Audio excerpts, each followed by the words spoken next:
But the thing that we are working with Jay Bhattacharya, the new NIH director, on with, as well as Secretary Kennedy, is looking at the gain-of-function research that, in the case of the Wuhan lab, as well as many of these other biolabs around the world, was actually U.S. funded and leads to this dangerous kind of research that, in many examples, has resulted in either a pandemic or some other major health crisis. Well, let me ask you specifically, because we already know that EcoHealth Alliance was partnering with this Wuhan lab to do gain-of-function research. That's right. We just have never been able to have somebody say, it was that exact experiment that led to this COVID bug.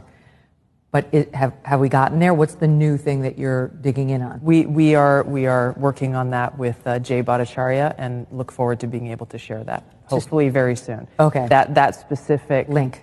Correct, between the gain-of-function research and what we saw with COVID-19. I mean, that would be extraordinary, because just so the audience knows, if that's true, if it was Peter Daszak's research with the Wuhan so-called bat lady that caused this pandemic, then we did fund it. Then Anthony Fauci helped fund the pandemic. The thing that he denied over and over and over to Senator Rand Paul's questioning. That's right, under oath.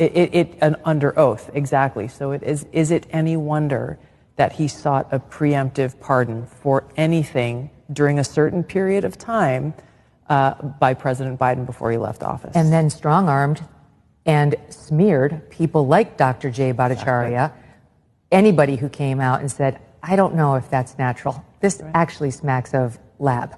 And the reason why this is so important is not just what happened in the past.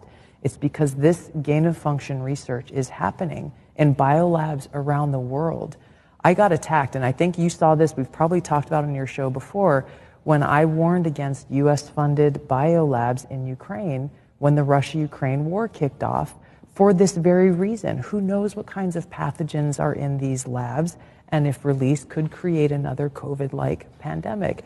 And for that, I was called a Russian asset. You're, trumpeting Putin's talking points, all of this nonsense, simply for speaking the truth and stating facts that, by the way, are still on U.S. Embassy Ukraine's website today about how the U.S. has funded these biolabs in Ukraine.